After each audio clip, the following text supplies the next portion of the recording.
Y'all, these babies are cracking me up. Oops, I already said it. What babies? Do you want your mamas?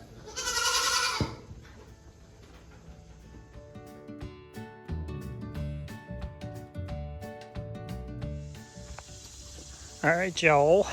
Oh, had a little throat thing going on there. This is exactly, well, okay, President Snow looks terrible. He's got poop all over him. But until the pooping stops, there's no point in washing him. But this is why we treated everybody yesterday, because I originally treated Snow, Jack, and Snickers. And then I noticed yesterday, well, that's actually thickened up a little bit. So that's good. It's coming back into paste. So I noticed yesterday, I think it was, who was it? I can't remember. I think Grumpy and Augustus were looking poopy.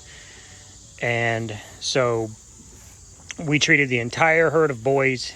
And now Augustus is coming out of, but Mav is going into. So hopefully preventative will keep him from getting it too bad. I know maybe it was Mater. I don't remember, but when you see it coming, and a herd this small, a herd of boys this small, it's gonna go everywhere. Just treat everybody. I hate, man, you're just a beast, dude. He's got these heavy hooves. He's short, stocky. He's got a thick neck. I don't do his haircut. Somebody mentioned his hair the way it's cut. It is not cut. Hi, Mr. Beard. That is literally just the way his, he shedded out everything except for, I always just call it their mane, like a horse's mane. I don't know what else to call it. But he's got this pom-pom poof on top of his head and this thick mane that you could see up here, and then this fantastic beard. Thanks for peeing on camera, Mr. Augustus. Good morning. How are you? Hi, buddy. So, good call treating everybody, and then we'll do a preventative, probably 7 to 10 days. And go from there. So for now, everybody looks much more lively. Even Jack ran over here this morning to get the food. So, got him dewormed. A couple of the boys need dewormed. And we'll go from there. If you're ever wondering who's a Jack baby, just look at the, we used to call Jack AKA Bangs. Ah, buddy, I'm Mr. Stitch. Because he has these glorious bangs in the fall when he gets his winter hair. And all of his boys, Latte is one of them. I think, what do we got going on in there, fellas? I think President Snow is one. Mater is a Jack baby, and Marlin. So they all have their bangs. All right, guys. I just wanted to let you know, like, that's what's going on with the boys. We did come over last night and we treated everybody. And I'm glad we did, because 2 more boys popped up this morning with it, or at least 1 more.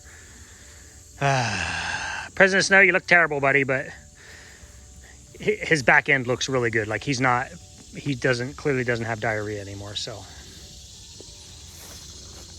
And then we have the big, lovely, ah, buddy, what are you doing?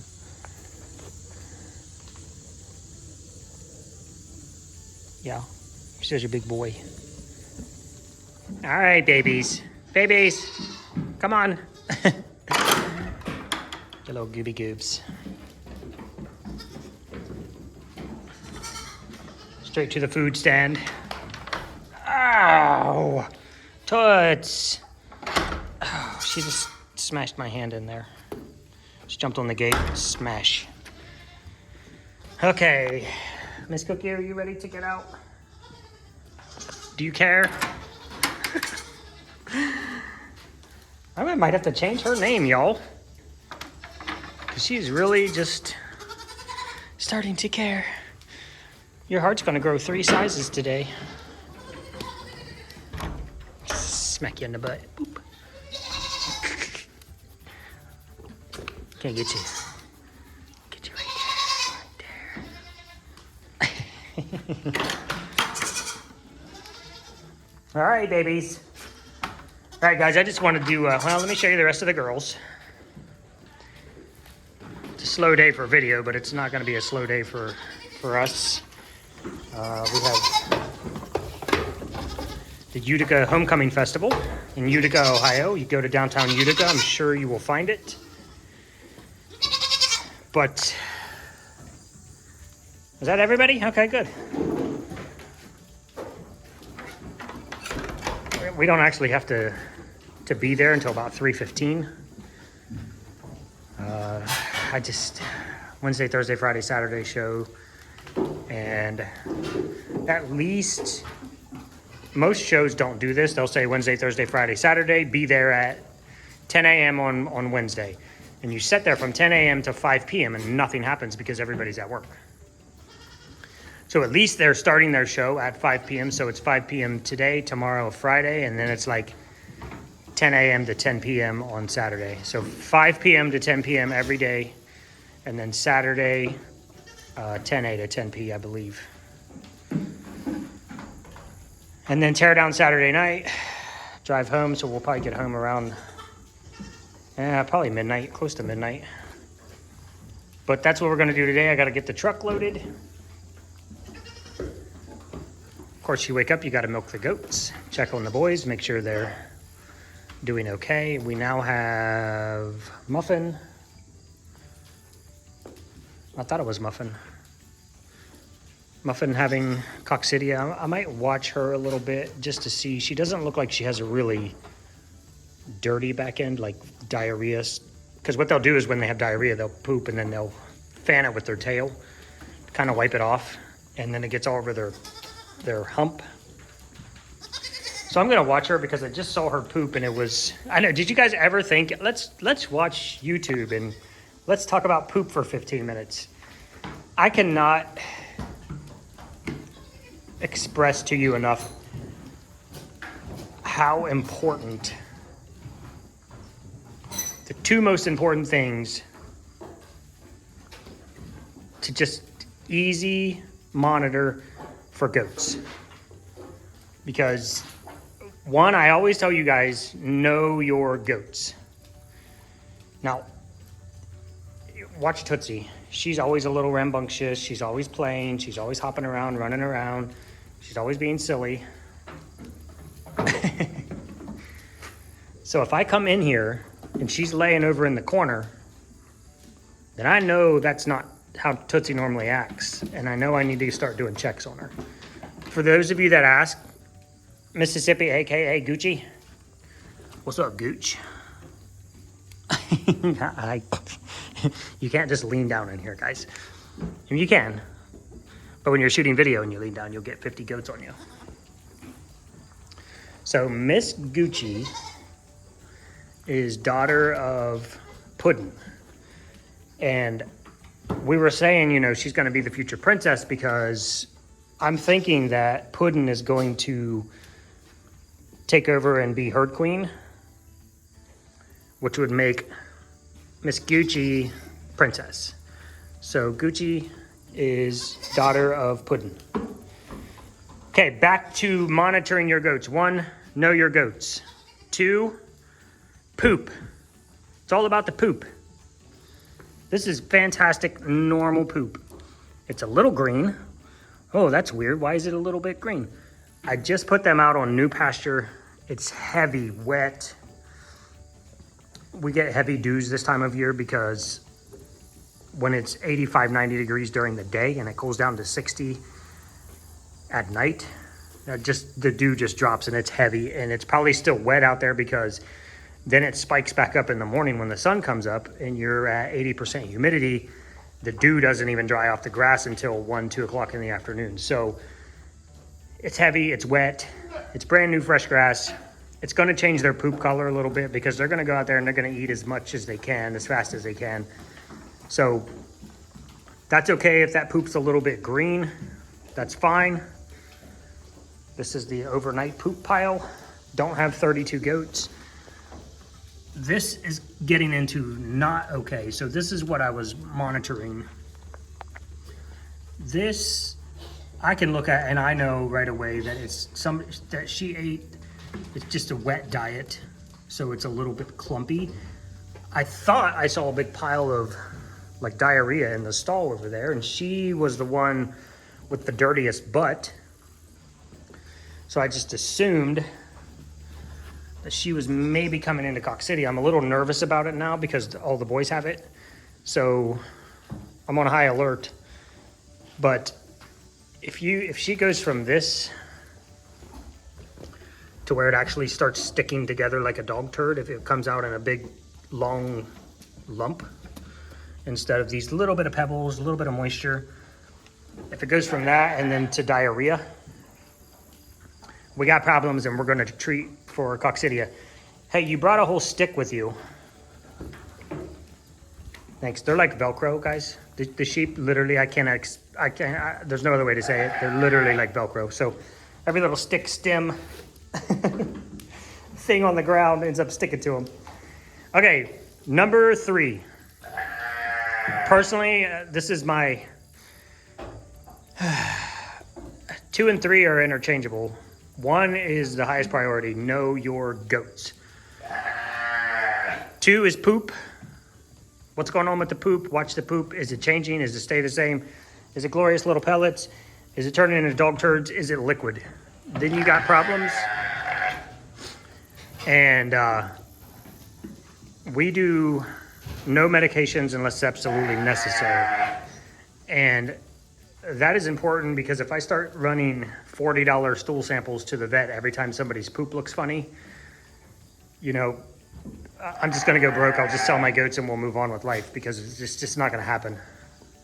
Poop can change from diet, how much liquid they're drinking, how much liquid they're not drinking. So poop is a really, really strong contender for what's going on with your goat. And then we have FAMACHA. Here's a FAMACHA chart.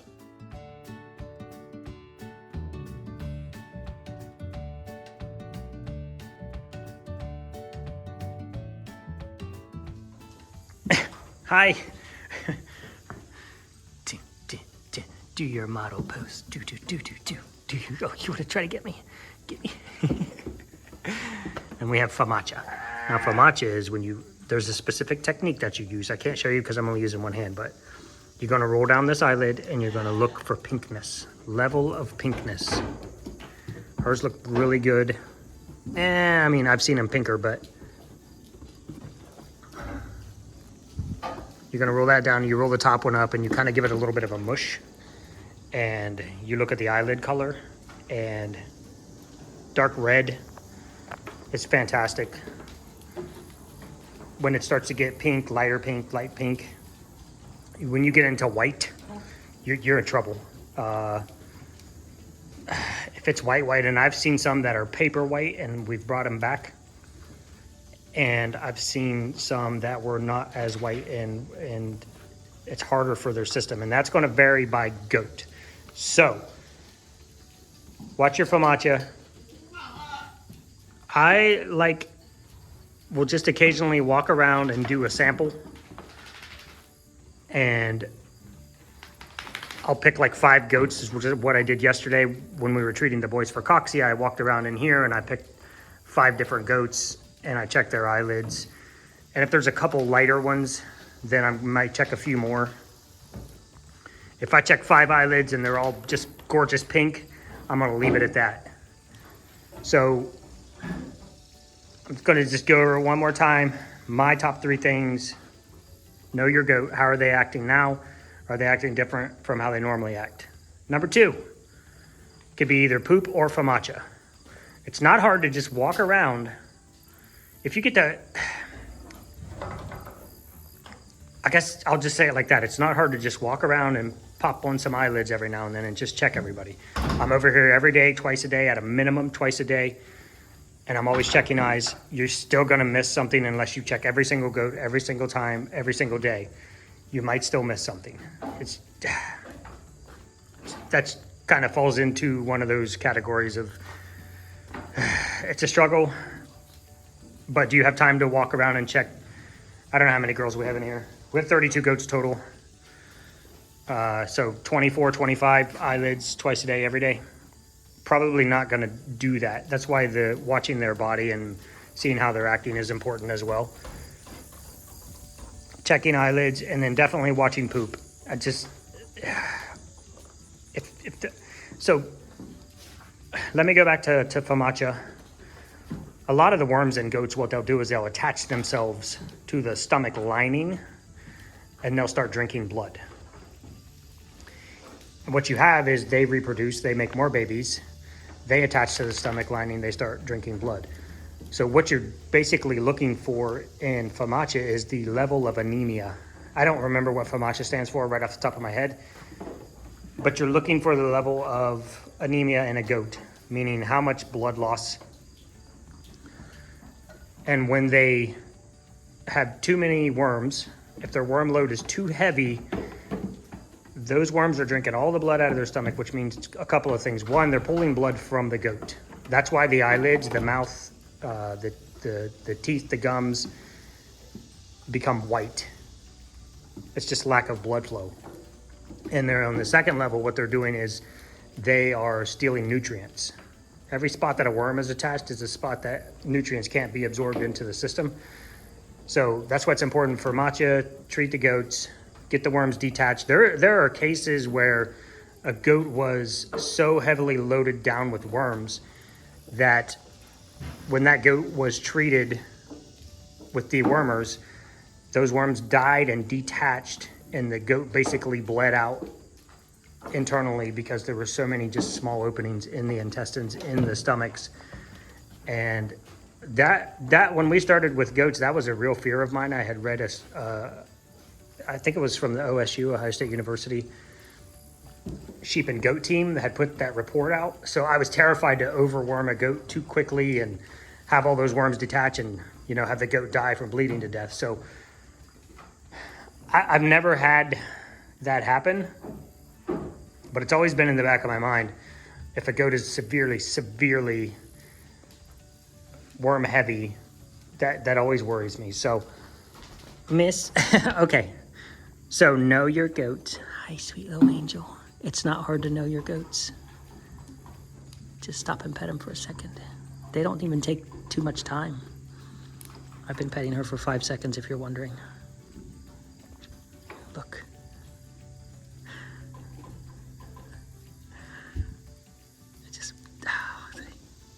You bring my heart joy. You know that. Know your goat. Watch for changes in poop. Always checking those eyelids. That's it. We can get into some other stuff later. Something I always say, teeth. I don't know if I say it on video a lot, but when H and I are talking teeth, toes, and teats, that's important.